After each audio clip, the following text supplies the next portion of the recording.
கிறிஸ்துவுக்குள் மிகவும் பிரியமான என் அன்பு கர்த்தருடைய பிள்ளைகளை, கர்த்தரும் அருமை இரட்சகருமாகிய இயேசு கிறிஸ்துவின் இணையற்ற நாமத்தில் உங்கள் அனைவருக்கும் இந்த புதிய வருஷத்தில் என்னுடைய நெஞ்சார்ந்த அன்பையும் வாழ்த்துதலையும் உங்களுக்கு கொண்டு வருகிறேன். நான் மட்டுமல்ல, இயேசுவே மீட்பர் ஊழியத்திலிருந்து எனது அருமை மனைவியும் தேவன் எங்களுக்கு தந்த கண்மணி பிள்ளைகளுமாய் குடும்பமாக இந்த மகிழ்ச்சியின் நாளில் இந்த புத்தாண்டின் வாழ்த்துதலை, இந்த புத்தாண்டின் வாக்குத்தத்த செய்தியை உங்களுக்கு கொண்டு வருகிறதில் நாங்கள் சந்தோஷப்படுகிறோம். பரலோகத்தின் தேவனானவர் இந்த ஆண்டிலும் நமக்கு தந்திருக்கிற அவருடைய கிருபை உள்ள ஜீவனுள்ள வாக்குத்தத்தத்தை உங்களோடு பகிர்ந்து கொண்டு, தேவன் தமது ஜீவ வார்த்தையின்படியே இந்த வருஷத்தில் ஒவ்வொரு நாளும் உங்களோடு இருக்கவும், உங்களை ஆசீர்வதிக்கவும், உங்களோடு இணைந்து நான் ஜெபிக்க இருக்கிறேன். அதற்காக கண்களை மூடி ஒரு நிமிடம் கர்த்தரை நோக்கி பார்த்து அவருடைய கிருபைக்காய் அவரிடத்தில் வேண்டிக் கொள்வோமா? இப்போது ஜெபிக்கிறோம். அன்பின் பிதாவே, இந்த சந்தோஷமான நாளுக்காக, இந்த மகிழ்ச்சியான பொழுதுக்காக ஸ்தோத்திரம். கிருபை உள்ள உமது பிரசன்ன தண்டை இதோ தமது பிள்ளைகளோடு இருதயத்தை இணைத்து ஒருமித்து நாங்கள் ஜெபிக்கிறோம். நீர் அனுப்புகிற வார்த்தை வெறுமையாய் திரும்பாதென்றும் அதை அனுப்பின காரியமாகும்படி வாய்க்கும் என்றும் எங்களுக்கு வாக்கு செய்திருக்கிறீரப்பா. ஜீவனுள்ள அழியாத மாறாத நித்தியமான உமது வார்த்தைகள் உமது பிள்ளைகளுடைய வாழ்வில் உமது பலனையும் நன்மையையும் கொண்டு வர ஜெபிக்கிறேன். சகல தடைகளும் விலகட்டும், உமது ஜீவனுள்ள வார்த்தை மேற்கொள்ளட்டும் என்று ஜெபிக்கிறேன். ஆவியானவர் இந்த வேளை முழுவதையும் பொறுப்படுத்திக் கொள்ளும். இயேசுவின் நாமத்தில் ஜெபிக்கிறேன் எங்கள் நல்ல பிதாவே. ஆமென், ஆமென். என் அன்பு கர்த்தருடைய பிள்ளைகளை, சர்வ வல்லமை உள்ள தேவன் 2025க்காக நமக்கு தந்திருக்கிற அவருடைய வாக்குத்தத்தத்தை உங்கள் நடுவில் நான் வாசிக்கிறேன்.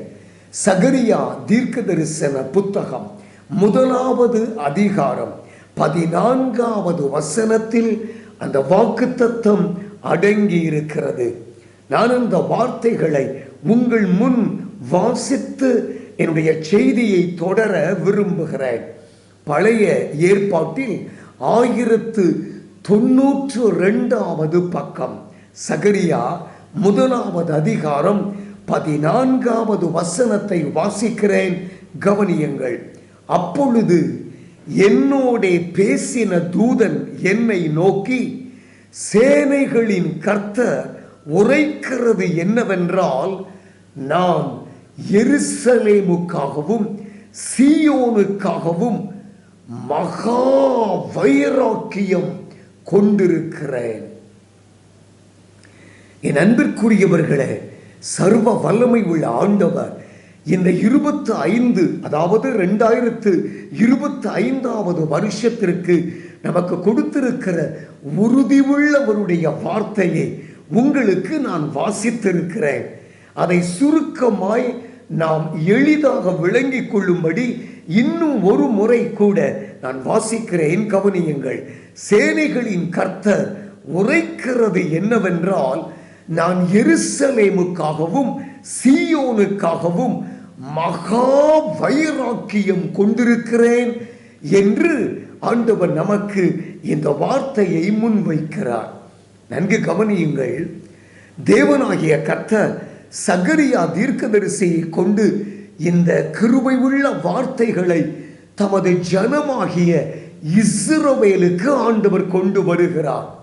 ஆண்டவர் இந்த வாக்குத்தத்தத்தை தனது பிள்ளைகளுக்காக சகரியா தீர்க்கதரிசியை கொண்டு அவர் பேசின போது இஸ்ரவேலினுடைய சூழ்நிலை எப்படி இருந்தது என்று வேதத்தில் நாம் கவனித்தோம் என்றால் எரேமியா தீர்க்கதரிசன புத்தகம் 29வது அதிகாரத்தின் 10வது வசனத்தை நான் வாசிக்கிறேன், கவனியுங்கள். எரேமியா 29:10. பாபிலோனிலே 70 வருஷம் நிறைவேறின பின்பு நான் உங்களை சந்தித்து உங்களை இவ்விடத்துக்கு திரும்பி வரப்பண்ணும்படிக்கு உங்கள் மேல் என் நல் வார்த்தையை நிறைவேற பண்ணுவேன் என்று கர்த்தர் சொல்லுகிறார் என்று எழுதியிருக்கிறது. நன்கு கவனியுங்கள். 70 வருஷம் இஸ்ரவேல் ஜனங்கள் பாபிலோன் தேசத்தில் அடிமைகளாக இருக்கிறார்கள். அவர்களை குறித்து தேவன் ஏற்கனவே ஏசாயா தீர்க்கதரிசியை கொண்டு, எரேமியா தீர்க்கதரிசியை கொண்டு, இன்னும் பல தீர்க்கதரிசிகள், அந்நாட்களில் வாழ்ந்த தீர்க்கதரிசிகளை கொண்டு திரும்ப திரும்ப தனது ஜனங்களுக்கு அவர் சொன்ன அவருடைய வார்த்தையின் நிறைவேறுதல் தான் இந்த 70 வருஷ அடிமைத்தனம் அல்லது சிறையிருப்பு என்று நாம் பார்க்கலாம்.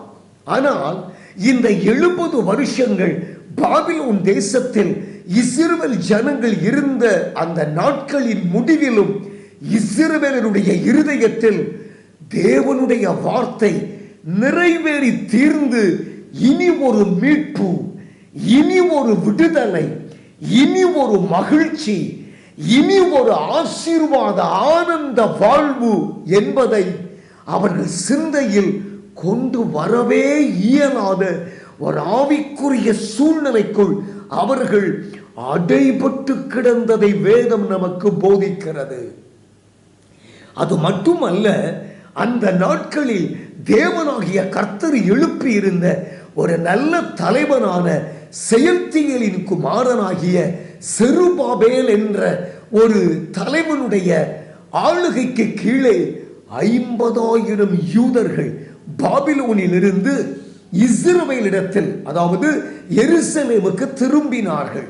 திரும்பி வந்தவர்கள் அங்கே ஆலயத்தை பழுது பார்த்து ஆலயத்தில் தேவனை ஆராதிக்கவும் அவரை துதிக்கவும் தங்கள் இருதயத்தில் உத்தேசித்து தேவனுடைய இரக்கத்தையும் அவருடைய கிருபையையும் அவருடைய பலனையும் அவர்கள் நாடி தைரியத்தோடு முன்னேறின போது அன்றைக்கு இருந்த சூழ்நிலைகள், அன்றைக்கு இருந்த பாபிலோனிய அதிகாரத்திற்கு கீழிருந்த எருசலேமில் உள்ள தலைவர்கள் இந்த காரியம் சித்திக்க அனுமதியாதவர்களாக காணப்பட்டார்கள். இதனுடைய விளைவு என்ன ஆயிற்று என்று நாம் வேதத்தில் பார்க்கும் போது ஏறக்குறைய 12 ஆண்டுகள் இஸ்ரவேல் ஜனங்கள் எருசலேமுக்கு வந்ததற்கு பிற்பாடும் எந்த ஒரு ஆராதனையோ, எந்த ஒரு ஆவிக்குரிய மறுமலர்ச்சியோ, எந்த ஒரு விடுதலையின் அக்களிப்போ அவர்கள் வாழ்வில் இல்லாதிருந்ததை வேதத்தில் நாம் படிக்கிறோம். என அன்பானவர்களே, அந்த நாட்களில் ஆண்டவர் தன்னுடைய பிள்ளைகளுக்கு அவர் கொடுத்த ஒரு வார்த்தை சகரியா தீர்க்கதரிசியின் மூலமாய் உரைக்கப்பட்டது என்ன என்றால், எருசலேமுக்காகவும் சீயோனுக்காகவும் நான் மகா வைராக்கியம் கொண்டிருக்கிறேன். தேவனாகிய கர்த்தர் ஒரு மகிமை உள்ள தீர்க்க தரிசன வார்த்தையாக இதை தனது பிள்ளைகளுக்கு கொடுத்திருக்கிறதை இந்த புத்தகத்தின் அடிப்படையில் என்னால் பார்க்க முடிந்தது. It's a sure prophecy of God to the children of Israel in the land of Jerusalem in Israel. என் அன்பு கர்த்தருடைய பிள்ளைகளே, இஸ்ரவேல் தேசத்தில் வாழ்ந்த அந்த யூதர்கள் அல்லது எபிரேயர்களுக்கு ஆண்டவர் கொடுத்த உறுதியுள்ள ஒரு தீர்க்க தரிசன வார்த்தை தான், நான் எருசலேமுக்காகவும் சீயோனுக்காகவும் மகா வைராக்கியம் கொண்டிருக்கிறேன். சரி, இந்த வார்த்தையினுடைய விளங்குதல் எப்படி இருக்கும் என்று அதை தொடர்ந்து உள்ள வசனங்களில் பார்க்கும்போது 17வது வசனத்தில் இன்னும் அழுத்தமாய் ஆண்டவர் தாம் செய்கிற ஒரு காரியத்தை அங்கே குறிப்பிடுகிறார். நான் அந்த வசனத்தை வாசிக்கிறேன், கவனியுங்கள். இன்னும் என் பட்டணங்கள் நன்மையினால் பரம்பி இருக்கும். இன்னும் கர்த்தர் சீயோனை தேற்றரவு பண்ணுவார், இன்னும் எருசலேமை தெரிந்து கொள்ளுவார் என்று சேனைகளின் கர்த்தர் சொல்லுகிறார் என்று பின்னும் கூறு என்றார். அப்படின்னா என்ன அர்த்தம்? ஆண்டவர் இந்த வசனத்திற்குள்ள 3 காரியத்தை எழுதியிருக்கிறார். நம்பர் 1, அவருடைய நன்மை.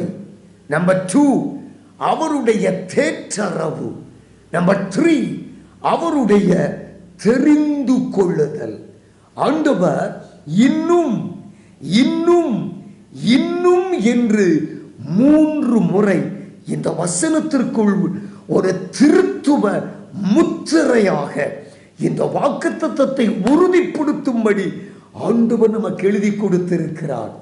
நன்கு கவனியுங்கள். நான் இந்த வசனங்களை உங்கள் முன்பாக வைத்து 2 காரியங்களை மட்டும் உங்களுக்கு விளங்க காண்பிக்க விரும்புகிறேன். நம்பர் 1, ஆண்டவர் சொல்றாரு, நான் மகா வைராக்கியம் கொண்டிருந்து இந்த வருஷத்தில் உன்னை நன்மையினால் நிறைந்திருக்கவும் தேற்றரவு செய்யவும் உன்னை தெரிந்து கொள்ளவும் இந்த வருஷத்தில் என் கிருபையை விளங்க பண்ணுவேன் என்பதை ஆண்டவர் ஒரு தீர்க்க தரிசனமாக நமக்கு சொல்லுகிறார். என்னை கேட்டுக்கொண்டிருக்கிற என் அன்பு தகப்பனே, என் அருமை தாயே, என் அருமை சகோதரனே, என் அன்பு சகோதரியே, என் அருமை கண்மணி பிள்ளைகளே, உலகத்தின் எந்த மூலை முடுக்கிலிருந்து ஒருவேளை இந்த செய்தியை கவனித்துக் கொண்டிருக்கிற என் அருமை ஊழியக்காரர்களே, ஆண்டவர் சொல்லுகிறார், it's a sure prophecy of God to you personally in the year 2025. ஆண்டவர் இதை ஒரு தீர்க்க தரிசனமாக நமக்கு தருகிறாராம். சரி, தீர்க்க தரிசனத்தை பற்றி பைபிள்ல தேவன் என்ன சொல்லி இருக்கிறார் என்பதை நாம் கவனிக்கும் போது ஆச்சரியமான ஒரு உண்மையை புதிய ஏற்பாட்டிலிருந்து உங்கள் முன் வைக்க விரும்புகிறேன். பேதுரு அப்போஸ்தலனாகிய எழுதின பொதுவான 2வது நிருபம் 1வது அதிகாரத்தின் 19, 20, 21வது வசனங்களை வாசிக்கிறேன், கவனியுங்கள். அதிக உறுதியான தீர்க்க தரிசன வசனமும் நமக்கு உண்டு. பொழுது விடிந்து விடிவெள்ளி உங்கள் இருதயங்களில் உதிக்கும் அளவும் இருளுள்ள ஸ்தலத்தில் பிரகாசிக்கிற விளக்கை போன்ற அவ்வசனத்தை கவனித்திருப்பது நலமாயிருக்கும். வேதத்தில் உள்ள எந்த தீர்க்க தரிசனமும் சுய தோற்றமான பொருளை உடையதாயிராதென்று நீங்கள் முந்தி அறிய வேண்டியது. தீர்க்க தரிசனமானது ஒரு காலத்திலும் மனுஷருடைய சித்தத்தினாலே உண்டாகவில்லை, தேவனுடைய பரிசுத்த மனுஷர்கள் பரிசுத்த ஆவியினாலே ஏவப்பட்டு பேசினார்கள் என்று எழுதியிருக்கிறது. என்னை கேட்கிற என் அன்பு கர்த்தருடைய பிள்ளைகளை, ஆண்டவர் சொல்லுகிறார், உனக்காக வைராக்கியம் உண்டு. இந்த வருஷத்தில் எனது நன்மையையும் எனது தேற்றரவையும் எனது தெரிந்து கொள்ளுதலையும் உனது வாழ்விலும் உனது வீட்டிலும் உனது பிள்ளைகளிலும் உனது ஊழியத்திலும் நான் நிறைவேற்ற வைராக்கியம் கொண்டிருக்கிறேன் என்று ஆண்டவர் நமக்கு வாக்குரைக்கிறார். இந்த தீர்க்க தரிசனம் மனுஷரால் உண்டானது அல்ல, அது சுய தோற்றம் உடையதாய் இராது என்பதை வேதம் நமக்கு போதிக்கிறது. என்னை கேட்டுக்கொண்டிருக்கிற என் அன்பு கர்த்தருடைய பிள்ளைகளை, எண்ணாகமத்தின் புத்தகம் 12வது அதிகாரத்தில் மோசேயினுடைய வாழ்வு குறித்த ஒரு காரியத்தை உங்கள் முன்னிலையில் நான் வைக்க விரும்புகிறேன். என் வார்த்தைகளை கேளுங்கள். உங்களுக்குள்ளே ஒருவன் தீர்க்கதரிசியாய் இருந்தால் கர்த்தராகிய நான் தரிசனத்தில் என்னை அவனுக்கு வெளிப்படுத்தி சொப்பனத்தில் அவனோடே பேசுவேன். என் தாசனாகிய மோசேயோ அப்படிப்பட்டவன் அல்ல. என் வீட்டில் எங்கும் அவன் உண்மை உள்ளவன். நான் அவனுடன் மறை பொருளாக அல்ல, முகமுகமாகவும் பிரத்யட்சமாகவும் பேசுகிறேன், அவன் கர்த்தரின் சாயலை காண்கிறான் என்று இந்த வசனத்தில் எழுதப்பட்டிருக்கிறது. தீர்க்க தரிசனம் என்பது மனுஷனுடைய சித்தத்தினால் உண்டாகவில்லை, தேவன், அது தேவனோடு சம்பந்தப்பட்டது, தேவனோடு சம்பந்தப்பட்டது. ஆண்டவர் சொல்றாரு, it is me, speak with my servant in a vision. தரிசனத்தில் நான் என் ஊழியக்காரரோட தீர்க்க தரிசனமாய் பேசுகிறேன் என்கிறார். இந்த தீர்க்க தரிசனத்தை குறித்து 1 சாமுவேல் 3வது அதிகாரத்தின் 19வது வசனத்தில் பார்க்கிறோம். அவர் தம்முடைய எல்லா வார்த்தைகளிலும் ஒன்றையாகிலும் தரையிலே விழுந்து போக விடவில்லை என்று எழுதியிருக்கிறது. அப்படின்னா என்ன அர்த்தம்? If God prophesies something, it will never fall to the ground. எந்த காரணத்தினாலும் ஆண்டவருடைய வார்த்தைகள் தரையிலே விழுவதில்லை. என கண்பானவர்களே, கர்த்தராகிய ஆண்டவர் 2025 ஆண்டவர் சொல்றாரு, ஒருவேளை நீ கடந்து வந்த பாதையில் நீ அனுபவித்த நிந்தை, நீ அனுபவித்த சிறையிருப்பு, நீ அனுபவித்த வேதனை, நீ அனுபவித்த நெருக்கங்கள், நீ அனுபவித்த இயலாமை, நீ அனுபவித்த வருத்தங்கள், ஒருவேளை உன்னுடைய வாழ்வில் என்னால் அனுமதிக்கப்பட்டிருந்து தீர்க்கமாய் அறிவிக்கப்பட்டிருந்த ஒன்றாக கூட இருக்கலாம். ஆனால் இந்த வருஷத்தில் நான் என்ன செய்ய போறேன் தெரியுமா? மகா வைராக்கியம் கொண்டிருந்து சீயோனையும் எருசலேமையும் எனது நன்மையால் நிரப்பி என் தேற்றரவை தந்தருளி எனது தெரிந்து கொள்ளுதலை என் பிள்ளையில நிறைவேற்றுவேன் என்று கர்த்தர் சொல்லுகிறார். என்னை கேட்டுக்கொண்டிருக்கிற என் அன்பு கர்த்தருடைய பிள்ளைகளை, ஆண்டவர் இந்த 2025 அவருடைய நன்மையை நிச்சயமாய் உங்கள் வாழ்வில் கட்டளையிட்டருளுவார். அவருடைய தேற்றரவை நிச்சயமாய் நீங்கள் அனுபவிப்பீர்கள். அது மட்டுமல்ல, அவருடைய தெரிந்து கொள்ளுதல் உங்கள் மீது இருக்கிறது. ஒன்றும் ஒருவனும் எந்த சூழ்நிலையும் அதை மாற்றவே முடியாது. காரணம், ஆண்டவர் சொல்றாரு, எருசலேமும் சீயோனும் எனது வைராக்கியத்தால் இந்த நன்மையை, தேற்றரவை, தெரிந்து கொள்ளுதலை அனுபவிக்கும்படி சேனைகளின் கர்த்தராகிய நான் இதை சொன்னேன் என்கிறார். சோர்ந்து போகாதீங்க, பயப்படாதீங்க, அதைரியப்படாதீங்க, சந்தேகப்படாதீங்க. எனக்காக யாரும் இல்லையே, என் சூழ்நிலை இப்படி இருக்குது, எப்போது ஒரு நன்மை எனக்கு வரும், எப்போது கர்த்தருடைய கண்கள் என் மீது பதிந்து ஆண்டவர் தமது தேற்றரவை எனக்கு கட்டளையிட்டருளுவார். எத்தனை காலங்கள் இன்னும் இந்த வேதனை, இன்னும் இந்த வருத்தம், இன்னும் இந்த சிறையிருப்பு, இன்னும் இந்த குறைவு, தரித்திரம், ஐயோ நிந்தை, வருத்தங்கள். ஆண்டவர் சொல்றாரு 2025 நான் எனது நன்மையினால் உன்னை நிரப்பி என் தேற்றரவை உனக்கு தந்தருளி எனது தெரிந்து கொள்ளுதலின் நிமித்தம் என் வைராக்கியத்தினால் உனது வாழ்வை ஆசீர்வதிப்பேன் என்று தீர்க்க தரிசனமாய் கர்த்தர் சொல்லுகிறார். It's a prophecy of God to you in this year. ஆண்டவர் சொல்றாரு, எருசலேமுக்காகவும் சீயோனுக்காகவும் மகா வைராக்கியம் கொண்டிருக்கிறேன். என் பிள்ளைகளை நான் விடுவிக்கணும், என் பிள்ளைகளை திரும்ப கொண்டு வரணும், என் பிள்ளைகள் தங்கள் தேசத்தில் என்னுடைய நன்மையை அனுபவிக்கணும், என் பிள்ளைகள் தேற்றரவு பண்ணப்படணும், என் பிள்ளைகள் என்னால் திரும்பவும் தெரிந்து கொள்ளப்பட வேண்டும். என் பிள்ளைகளுக்கு என்னை வெளிப்படுத்துவேன், என் பிள்ளைகளை என்னுடைய நன்மையால நிரப்புவேன். ஆண்டவர் தீர்க்க தரிசனமாய் இந்த வார்த்தையை நமக்கு சொல்லுகிறார். நம்பர் 2, இரண்டாவது ஒரு காரியத்தை உங்கள் முன்னிலையில் நான் வைக்க விரும்புகிறேன்.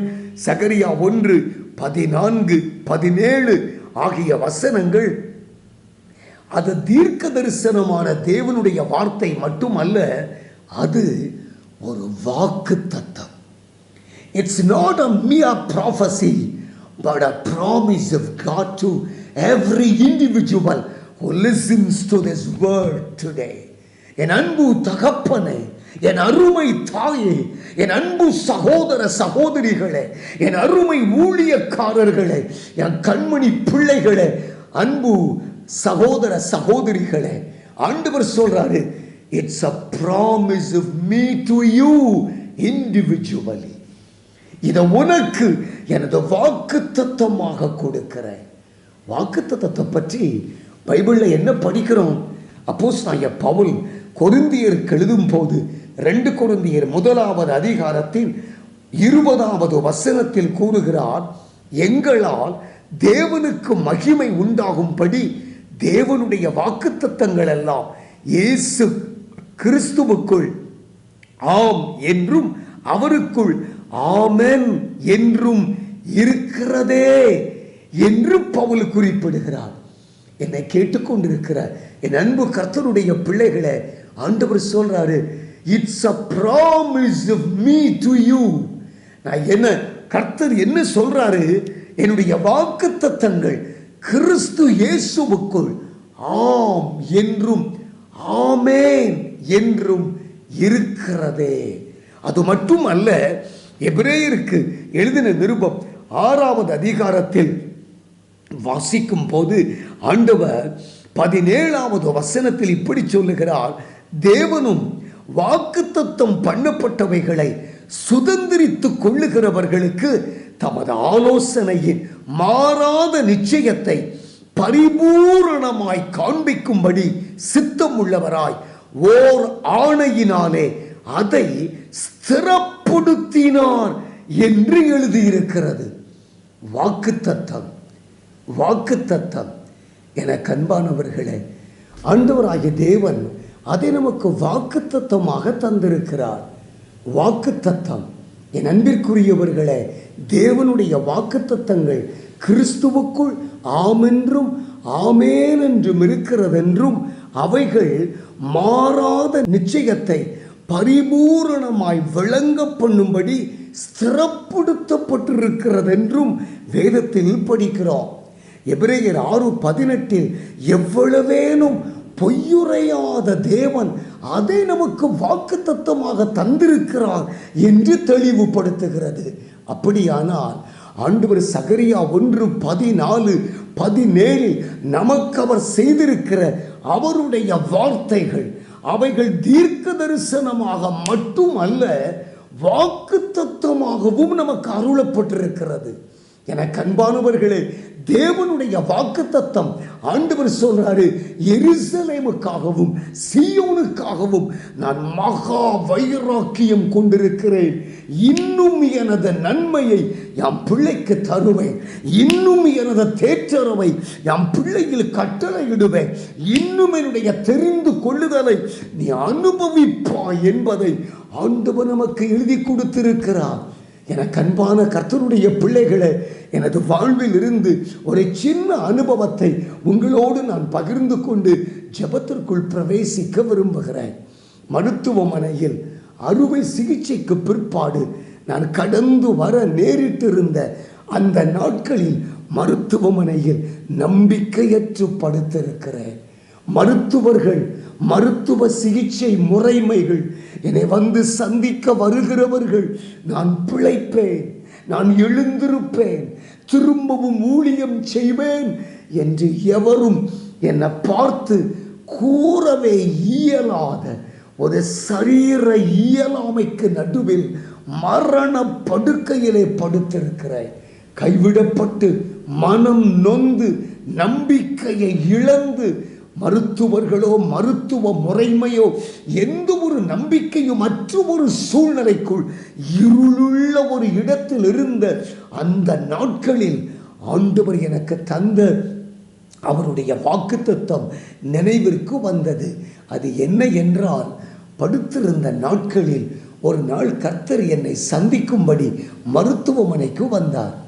ஆண்டவர் வந்து என்னை பார்த்து சொன்னாரு, மகனே, எல்லாரும் இந்த சூழ்நிலை அவ்வளவுதான், முடிந்து விட்டதுன்னு சொல்றாங்க, இனிமேல் வாழ முடியாது, இனிமேல் பேச முடியாது, இனிமேல் பயணப்பட முடியாது.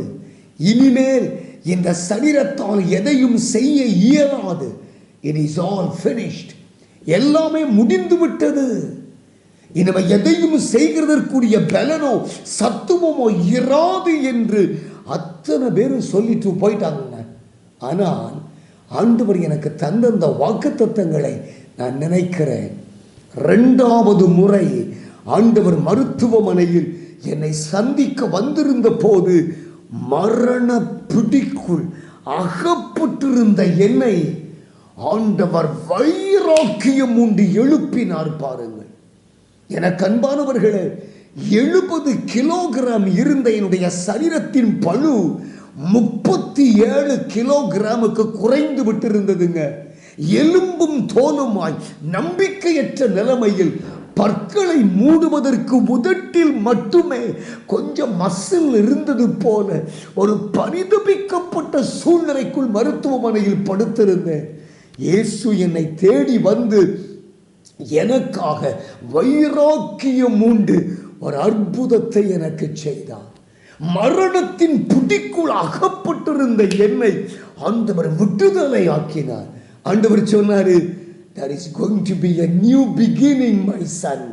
ஒரு புதிய ஆரம்பத்தை, ஒரு புதிய துவக்கத்தை, ஒரு புதிய பலனை, ஒரு புதிய ஊழியத்தை, ஒரு புதிய வாசலை உனக்காக திறக்கிறேன்.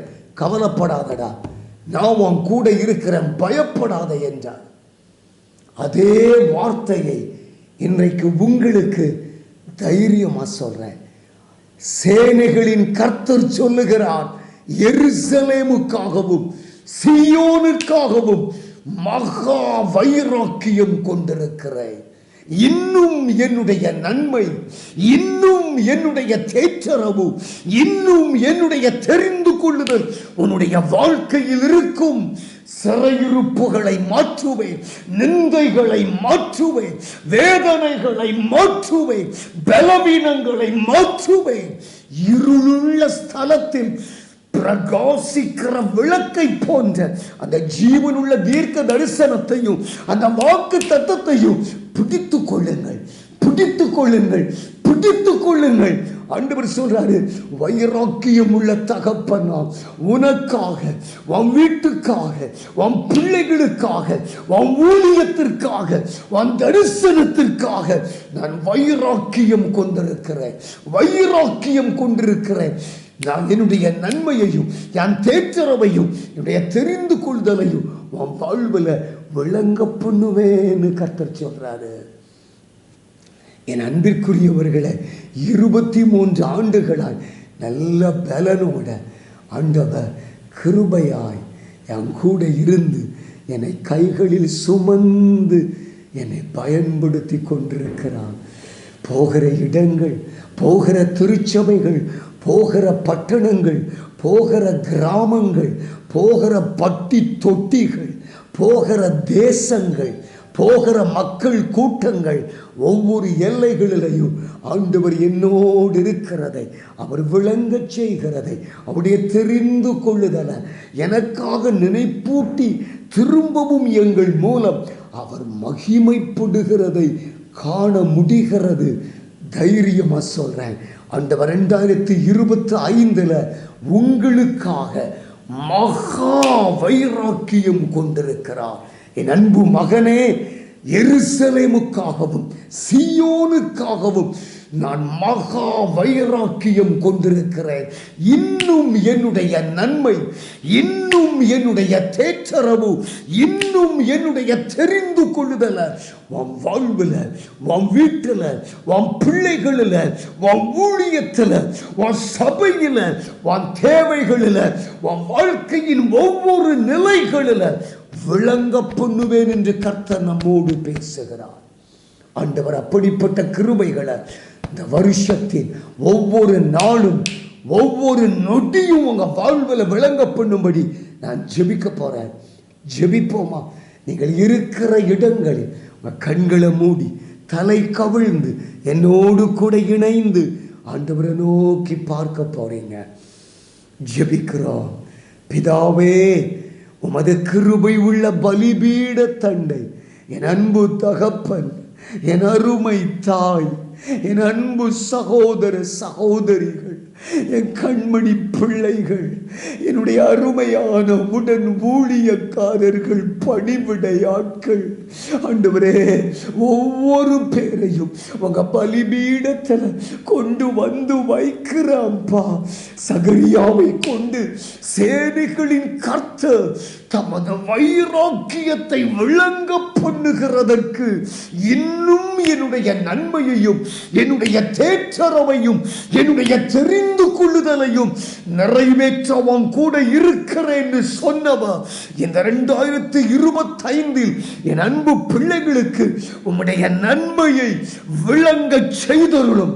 சகல தீமைகள், சகல சிறையிருப்புகள், சகல பலவீனங்கள், சகல போராட்டங்கள், சகல விரோதங்கள், சகல எதிரான ஆயுதங்கள், எல்லா கட்டுகளும் அருந்து விளக்கும் இயேசுவின் நாமத்தில். கர்த்தருடைய கரம் உங்க பிள்ளைகள் மீது கடந்து வரட்டும் ஆண்டவரே. தீர்க்க தரிசனமாய், வாக்குத்தத்தமாய் எங்களுக்கு தந்த வார்த்தைகளை நம்பிக்கையோடு ஏற்றுக்கொண்டு இந்த ஜெபத்தில் யாம் கூட இருக்கிற பிள்ளைகள் விடுதலையை அனுபவிப்பார்களாக, வெற்றியை அனுபவிப்பார்களாக, சுகத்தை அனுபவிப்பார்களாக, தேற்றரவை அனுபவிப்பார்களாக. எல்லா கசப்பும், எல்லா இருள், எல்லா போராட்டங்கள் இயேசுவின் நாமத்தில் மறையட்டும் என்று ஜெபிக்கிறேன். கர்த்தருடைய வைராக்கியம் அதை செய்யட்டும். கர்த்தருடைய வைராக்கியம் அதை நிறைவேற்றட்டும். கர்த்தருடைய கைகளில் தாழ்மையோடு ஒப்பு கொடுக்கிறேன் அப்பா. இந்த வருஷத்தின் ஒவ்வொரு நாளும் எங்களோடு இருந்து தமது வைராக்கியத்தின்படி உமது நன்மையையும் தேற்றரவையும் தெரிந்து கொள்ளுதலையும் அனுபவிக்க ஆசீர்வதித்தருளும், ஆசீர்வதித்தருளும். கிருபைக்குள்ள ஒப்புவிக்கிறேன். இயேசுவின் நாமத்தில் ஜெபிக்கிறேன் எங்கள் நல்ல பிதாவே. ஆமென், ஆமென். என் அன்பு சகோதர சகோதரிகளே, சர்வ வல்லமை உள்ள சேனைகளின் கர்த்தர் உங்க கூட இருக்கிறார். வைராக்கியம் கொண்டிருக்கிற தளபதி அவர், அதிபதி அவர். உங்க முன்னிலையில் நடப்பார். இன்னும் நன்மை, இன்னும் தேற்றரவு, இன்னும் அவருடைய தெரிந்து கொள்ளுதல் உங்க வாழ்வில், உங்க வீட்டில், உங்க தலைமுறைகளில், உங்க பிரயாசங்களில், உங்க ஊழியங்களில் நிச்சயமாய் விளங்கும்படி மனதார உங்களை வாழ்த்துகிறேன். கர்த்தர் உங்களை ஆசீர்வதிப்பாராக. ஆமென்.